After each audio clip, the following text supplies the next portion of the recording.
Auzubillahiminash-shaytanir-rajeem. Bismillahirrahmanirrahim. Assalamu alaikum. Today we are going to discuss the step potential. Step potential आप इसको किस तरीके से कंसीडर करते हैं कि जैसे हमारे पास अगर एक बाउंड्री रीजन है जहाँ पर x इज इक्वल टू 0 है, तो इस रीजन से पीछे तक यानी वो रीजन जहाँ पर x will be less then 0 वहाँ पर कोई पोटेंशियल एग्जिस्ट नहीं करेगा और पार्टिकल जो है ना वो फ्रीली मूव करेगा और वो किसी किस्म की कोई रिपल्सिव पोटेंशियल या किसी किस्म का कोई भी पोटेंशियल महसूस नहीं करेगा। लेकिन at the regions beyond this boundary जहाँ पर x will be greater than 0 होगा, वहाँ पर कोई रिपल्सिव पोटेंशियल जो है वो पार्टिकल फील करेगा और इस किस्म के पोटेंशियल को हम स्टेप पोटेंशियल का नाम देते हैं।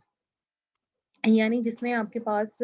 x के एक रीजन में यानी बिलो 0 रीजन में कोई पोटेंशियल नहीं होता और ग्रेटर देन 0 रीजन में पोटेंशियल होता है, तो इसमें फिर हम इसको स्टेप पोटेंशियल का नाम दे देते हैं। इस तरह के केसेस में जो एनर्जीज़ हैं इंसिडेंट पार्टिकल की वो 2 तरह के केसेस पे डिपेंड करती है। जिसमें पहला केस वो होगा जिसमें एनर्जी जो है that will be greater than the potential यानी E will be greater than V naught. और दूसरा केस वो होगा जिसमें energy will be less than we naught यानी वहाँ पर पार्टिकल की एनर्जी जो है पोटेंशियल से कम होगी। तो पोटेंशियल जो है वो बहरहाल 2 उसके ऊपर कंडीशंस अप्लाई होंगी। जहाँ पर x will be less then 0 होगा वहाँ पोटेंशियल 0 कंसीडर होगा, जहाँ पर x इज़ इक्वल टू 0 या ग्रेटर देन 0 होगा वहाँ पर पोटेंशियल v नॉट के बराबर होगा। अब हम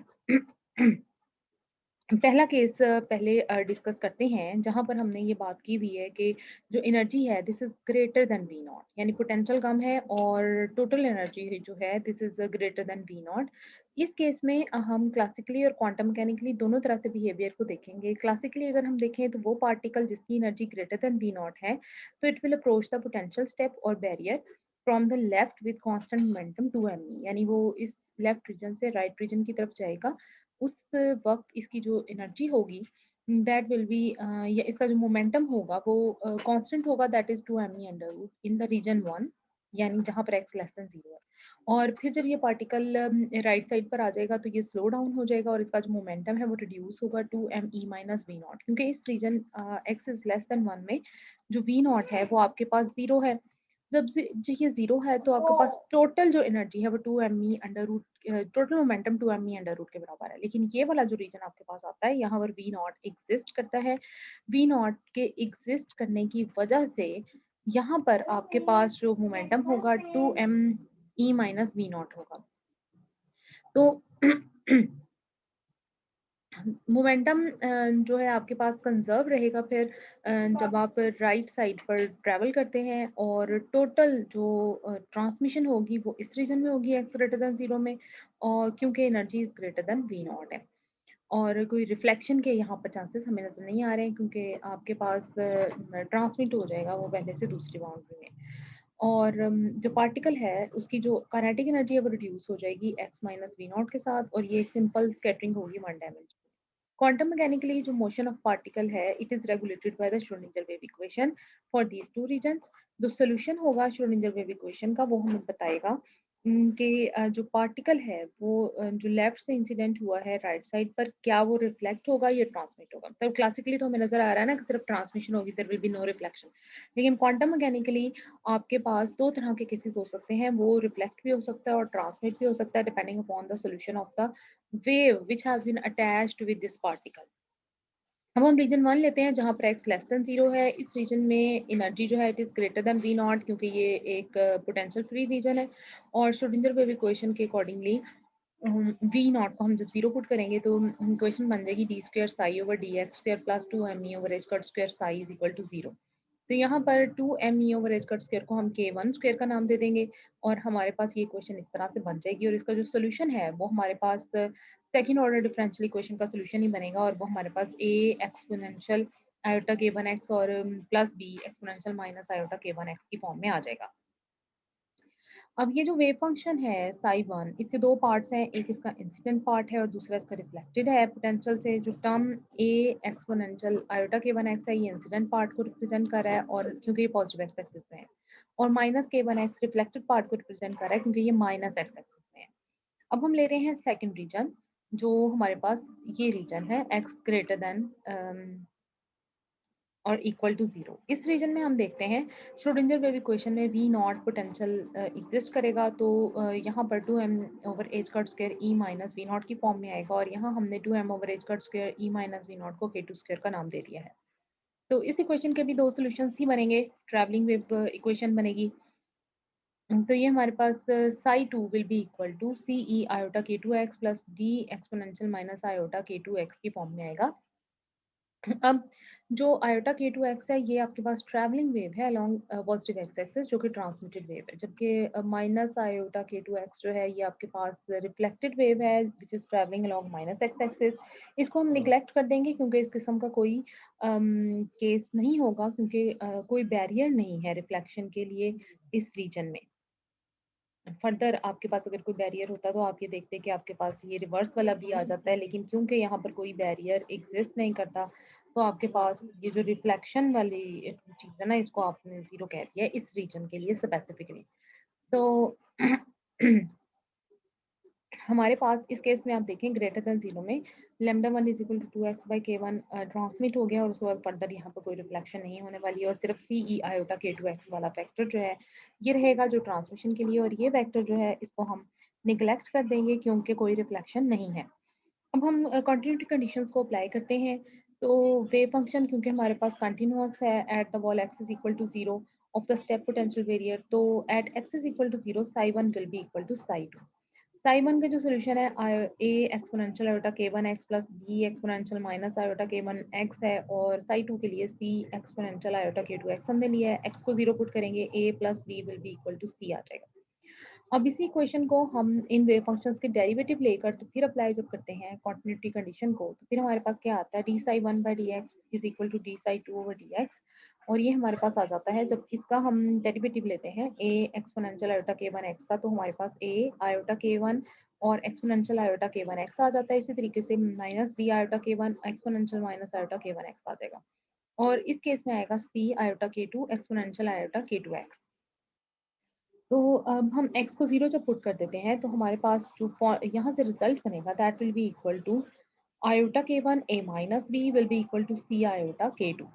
तो यहाँ से iota will be cancelled out which iota, और k one over k two a minus b will be equal to c, और a minus b will be equal to k two over k one into c. ये second और third equation हमारे पास आ जाती है। अब अगर हम इक्वेशन वन और टू को कंपेयर करें, equation one a plus b is equal to c थी और two a minus b is equal to c थी, तो हमारे पास इनको कंपेयर करके बन जाता है a plus b is equal to k one by k two a minus b, और यहाँ से रीअरेंजमेंट हमें देती है के टू को हम मल्टीप्लाई कर देते हैं a प्लस बी वाली साइड पर, तो b by a will be equal to k one minus k two over k one plus k two. अगर हम इसका कॉन्जुगेट ले लें और मल्टीप्लाई कर दें तो हमारे पास ये mod square over a mod square will be equal to k one minus k two over k one plus k two whole square बन जाता है। अब अगर हम इक्वेशन नंबर वन और इक्वेशन नंबर थ्री को ऐड कर देते हैं, this is equation number one और इसको हमने ऐड किया इक्वेशन नंबर थ्री में, तो हमारे पास बनेगा जी 2a will be equal to 1 plus k two over k one into c, और यहाँ से c by a will be equal to 2k1 over k1 plus k2 की फॉर्म में आएगा। यानी हम अगर c बाई ए लें और दूसरी साइड पर 2 है और k1 हमारे पास आ जाता है, देन k1 प्लस k2 आ जाता है, और अब हम इसका कॉन्जुगेट लेके मल्टीप्लाई कर देते हैं तो हमारे पास 4k1 k1 over k1 plus k2 square, और सारे का हमारे पास स्क्वायर आ जाता है।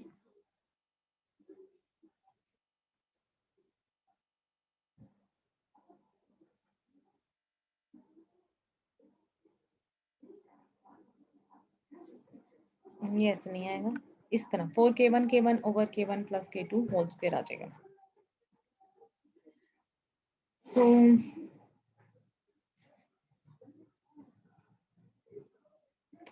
अब हम निकालेंगे इससे रिफ्लेक्शन कोफिशिएंट और ट्रांसमिशन कोफिशिएंट्स। रिफ्लेक्शन कोफिशिएंट के लिए हम देखते हैं कि इंसिडेंट वेव जो है और इसका जो कॉम्प्लेक्स कॉन्जुगेट है वो कुछ इस फॉर्म में आएगा। इंसिडेंट वेव है a exponential iota k one x, और इसका जो कॉन्जुगेट है वो है ए star exponential minus iota k one x. Incident जो करंट डेंसिटी होगी उसको हम ऐसे डिफाइन कर सकते हैं iota H cut over 2m और incident into derivative of conjugate of incident minus conjugate of incident wave into derivative of into derivative of incident wave function. तो इसमें ये वैल्यूज हम पुट कर देते हैं ए exponential iota k one x और then minus iota k one ए star exponential minus iota k one x, और इस तरीके से ये सारी वैल्यूज पुट करने के बाद हमें इंसिडेंट वेव जो मिलती है उसका आंसर हमें मिलता है h cut k one over m into a mod square. क्योंकि ये देखें ये आपके पास बन जाएगा -2 iota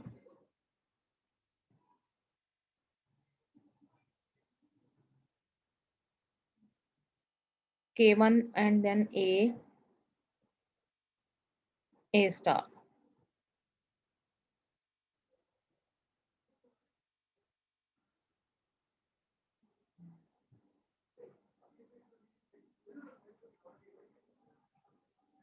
similarly reflected wave function जो है और उसका कॉम्प्लेक्स कॉन्जुगेट है वो b e minus iota k one x है, और इसका conjugate b star exponential iota k one x है, और इनकी वैल्यूज को हम इसमें पुट करते हैं और उसके बाद हम सॉल्व करते हैं तो हमारे पास यहाँ पर बन जाएगा आयोटा एच बटा two m b b star iota k one, और इसी तरीके से यहाँ बनेगा minus b star b minus iota k one,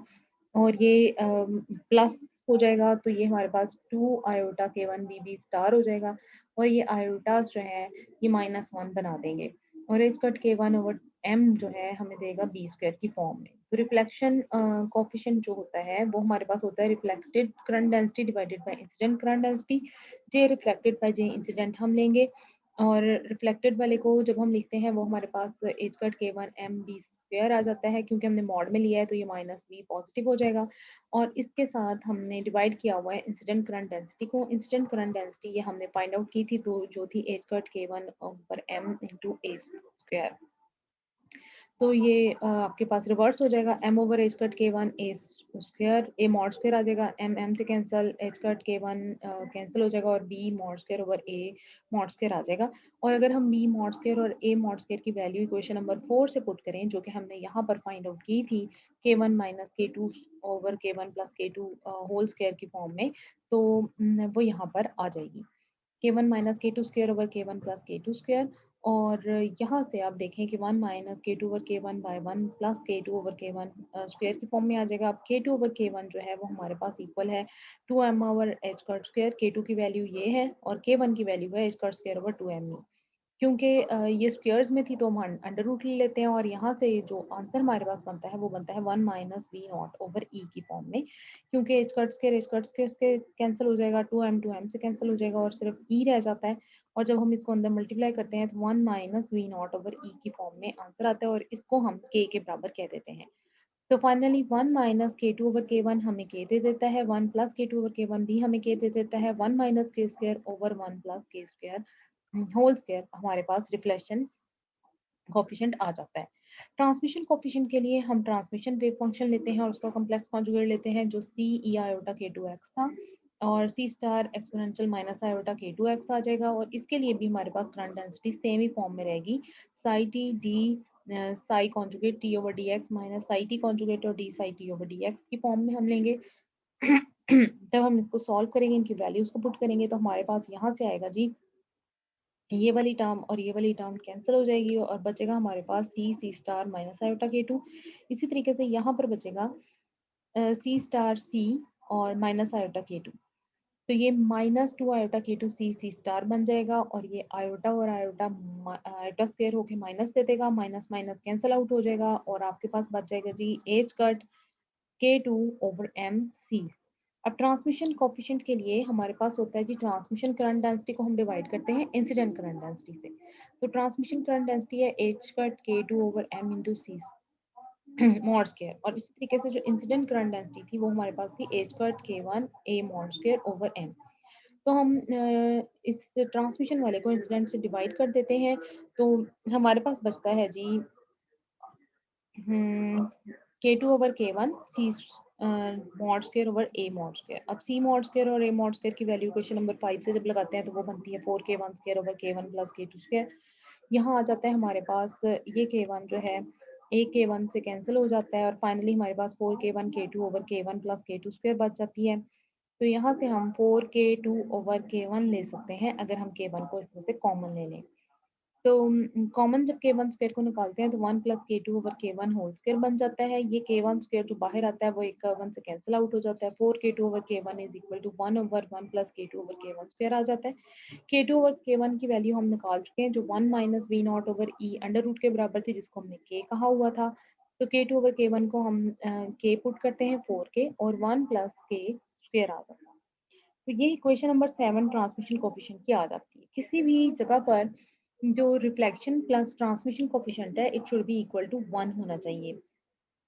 मतलब जो हमें शो करेगा कि जो टोटल आपके पास पार्टिकल है उसमें से कुछ पार्ट रिफ्लेक्ट हुआ है कुछ ट्रांसमिट हुआ है और दोनों को ऐड करके आपको टोटल रिजल्ट 1 के बराबर होना चाहिए। तो हम रिफ्लेक्शन कोफिशिएंट का आंसर लिखते हैं जो कि 1 माइनस के स्क्वायर ओवर 1 प्लस के स्क्वायर है और ट्रांसमिशन कोफिशिएंट लिखते हैं that is plus 4k over 1 plus के होल स्क्वायर और इन दोनों को ऐड कर देते हैं। तो हमारे पास जो आंसर आता है that is equal to 1 + k square plus 2k over 1 + k और 1 + k स्क्वायर प्लस 2k हमारे पास 1 + k का स्क्वायर हो जाता है और इनको हम कैंसिल आउट कर देते हैं तो हमारे पास 1 आंसर आ जाता है। ये इक्वेशन हमें शो करती है कि जो क्वांटम मैकेनिकल रिफ्लेक्शन कोफिशिएंट है वो ज़ीरो नहीं है। इट मीन्स पार्टिकल जो है वो पार्शियली रिफ्लेक्ट हो रहा है और जो पार्शियली है वो ट्रांसमिट हो रहा है चाहे e energy greater than we naught ही क्यों ना हो। ये इस वजह से है क्योंकि वेव लाइक बिहेवियर है पार्टिकल्स का। तो जब energy is greater than we naught होती है तो ये जो कि के है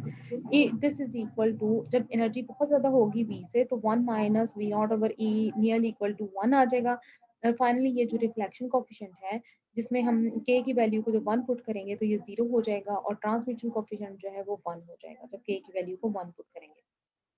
तो इसका मतलब है कि जब हम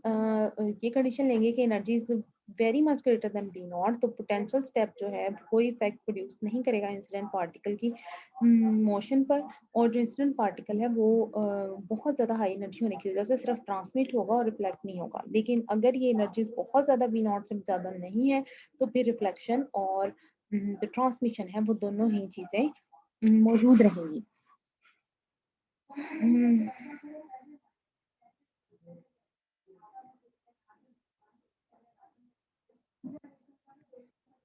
अब हम इसका सेकंड केस ले लेते हैं जिसमें हम कह रहे हैं कि energy is less than we naught. तो जब आपके पास जो एनर्जी है वो लेस देन वी नॉट होगी तो उस केस में क्या करेंगे हम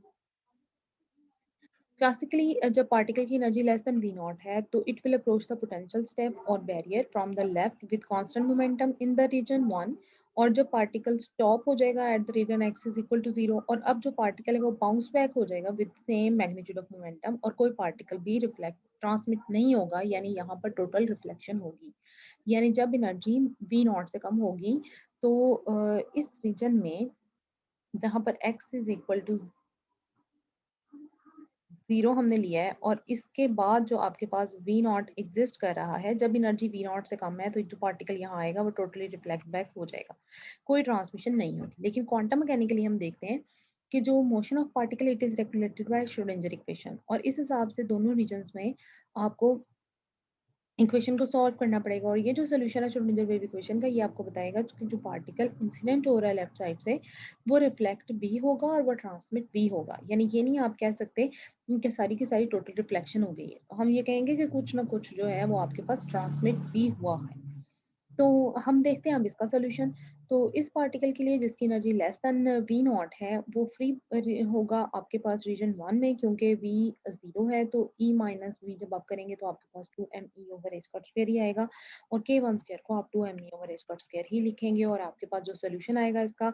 वो a exponential iota k one x और b exponential minus iota k one x ही आएगा। इसमें साई वन के दो पार्ट हैं, ये इंसिडेंट पार्ट है ए वाला और बी वाला पार्ट जो है वो रिफ्लेक्टेड पार्ट है। ये आपके पास इंसिडेंट वेव है जो ट्रैवल कर रही है पॉजिटिव एक्स एक्सिस में और ये बी वाली जो है ये रिफ्लेक्टेड वेव है जो ट्रैवल कर रही है माइनस एक्स एक्सिस। अब रीजन 2 में जब हम देखते हैं तो श्रोडिंगर वेव इक्वेशन जो है जिस with the barrier potential v naught हम लेंगे और इस केस में -2m over h word square v not minus v आएगा क्योंकि यूजुअली यहाँ पर ई माइनस वी नॉट आता है क्योंकि energy is less than we not है। तो हम माइनस कॉमन ले लेंगे और वी नॉट माइनस ई की फॉर्म में इसको लेंगे। तो ये जो 2m over h cut square v not minus e है, ये आपके पास के टू स्क्वायर हो जाएगी और माइनस के टू स्क्वायर की फॉर्म में आएगी। जब इसका हम सोल्यूशन निकालते हैं तो हमारे पास c e minus k two x plus d e k two x की फॉर्म में आएगा। ये जो माइनस के टू एक्स है, ये पॉजिटिव एक्स एक्सिस में वेव ट्रैवल कर रही है और ये आपके पास ट्रांसमिटेड वेव कहलाएगी। और ये वाली जो टर्म है के टू एक्स, ये डाइवर्ज करेगी जब एक्स इन्फिनिटी होगा। तो हम कह देते हैं कि ये जो कांस्टेंट डी है ये 0 है।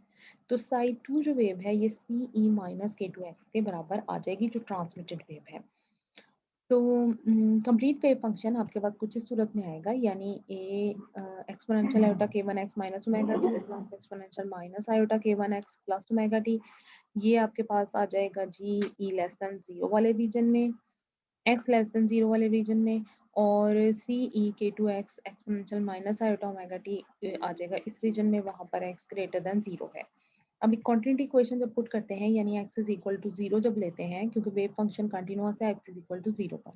तो फिर हम साई वन एक्स को साई टू एक्स के बराबर ले लेते हैं, यानी आयोटा के वन एक्स और minus iota k one x is equal to c e minus k two x आ जाएगा। तो a plus b will be equal to c, क्योंकि ई जीरो सारों में वन आ जाएगा। अब इनका ले लेते हैं हम डेरिवेटिव और उस पे हम कॉन्टिन्यूटी इक्वल कंडीशन जो है वो अप्लाई करते हैं, यानी एक्स इज इक्वल टू 0। तो d psi one x is equal to d psi two x देते हैं, तो a iota k one exponential iota k one x plus b minus iota k one exponential minus iota k one x is equal to c minus k two exponential minus k two x आ जाता है। X को 0 put करेंगे तो हमारे पास आ जाएगा जी iota k one a minus b is equal to minus k two c. तो k one by iota k two a minus b will be equal to c, क्योंकि के टू हमने जाके इधर माइनस किया, आयोटा को हम नीचे ले गए हैं। इस माइनस को खत्म करने के लिए, उनके माइनस के लिए आयोटा स्क्वायर होना था और आयोटा स्क्वायर जब नीचे जाना था तो इस आयोटा और एक आयोटा कैंसिल हो जाना था। A minus b will be equal to iota k two over k one into c आ जाएगा। अब अगेन इक्वेशन नंबर 1 और 2 को कंपेयर करते हैं, तो a plus b is equal to k one by iota k two a minus b आ जाएगा। और यहाँ से आपके पास iota k two a plus iota k two b will be equal to k one a minus k one b आ जाएगा। और finally b by a will be equal to k one minus iota k two by k one plus iota k two के बराबर आएगा। और जब इसका हम कॉन्जुगेट लेंगे और मल्टीप्लाई करेंगे तो k one plus iota k two by k one minus iota k to आएगा। और इनको सॉल्व जब करेंगे हम, तो ये हमारे पास वन के बराबर आएगा, क्योंकि ये इससे टर्म कैंसिल हो जाएगी, ये इससे कैंसिल हो जाएगी, तो b square over a square will be equal to one हो जाएगा।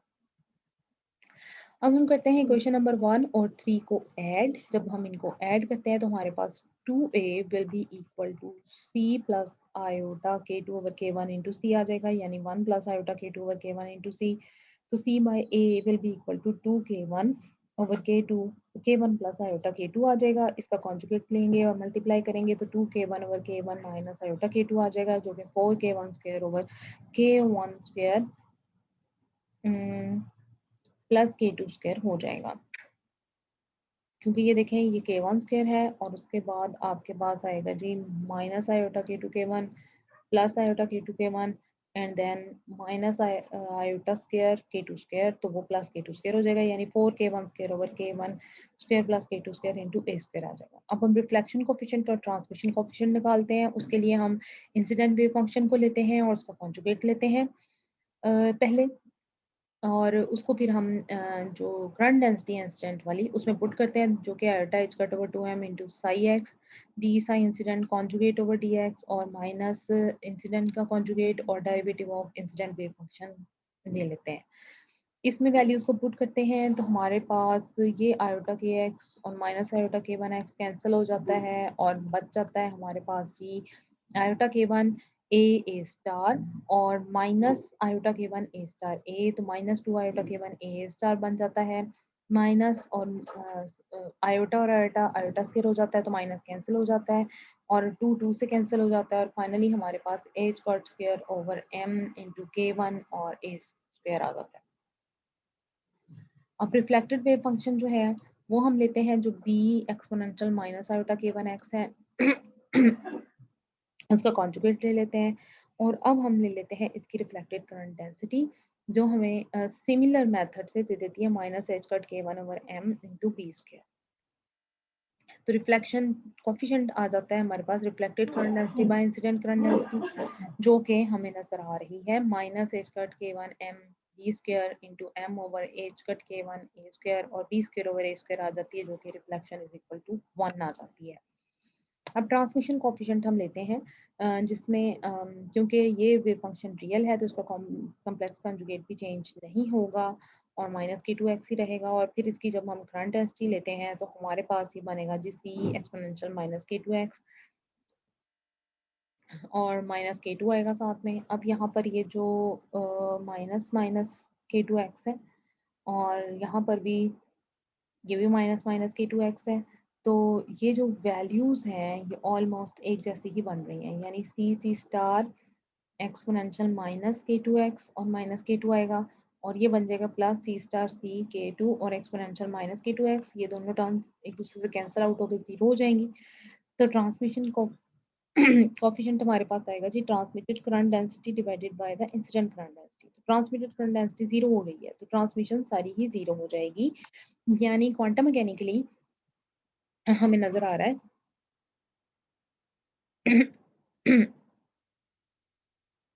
कि टोटल रिफ्लेक्शन होगी बिकॉज ट्रांसमिशन यहाँ जीरो है, बिल्कुल ऐसे ही जैसे क्लासिकल बिहेवियर में था। तो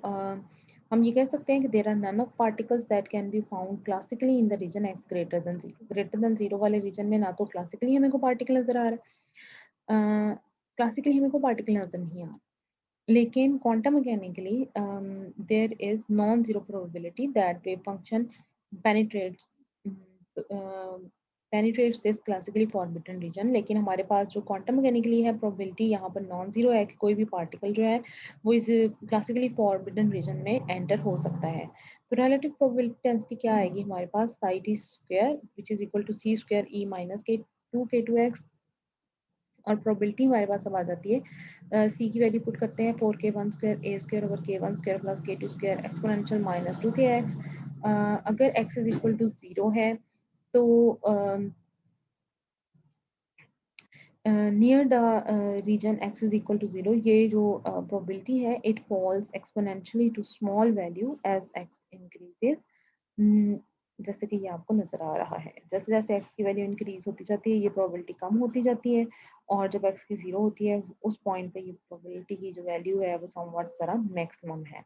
यानी जैसे जैसे x की वैल्यू इंक्रीज होगी प्रोबेबिलिटी की ट्रांसमिशन की प्रोबेबिलिटी कम होती जाएगी और x की वैल्यू नियर टू जीरो जो है या यहाँ पर कहीं करीब करीब जो प्रोबेबिलिटी ट्रांसमिशन की है वो ज़्यादा होगी। तो ये आपको पता चल जाता है कि वैसे क्लासिकली और क्वांटम मैकेनिकली ट्रांसमिशन कोफिशिएंट हमें जीरो नज़र आ रहा है, रिफ्लेक्शन मैक्सिमम होगी, लेकिन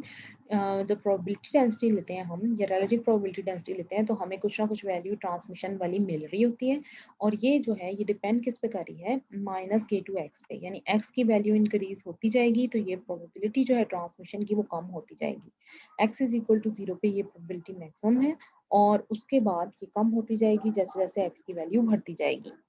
तो इन दिस वे अगर आपके पास तो कहीं स्टेप पोटेंशियल एग्जिस्ट करता है तो उसमें आपके पास दोनों ही केसेस में मुख्तलिफ तरह का बिहेवियर नजर आता है, यानी अगर तो एनर्जी ज़्यादा होगी तो फिर यहाँ कुछ ना कुछ ट्रांसमिशन ज़रूर होगी, लेकिन अगर प्रोबेबिलिटी अगर एनर्जी जो है वो लेस है वी नॉट से तो there will be very less probability कि पार्टिकल जो है वो ट्रांसमिट करे और जो ट्रांसमिशन कोफिशिएंट है वो बहरहाल जीरो आएगा।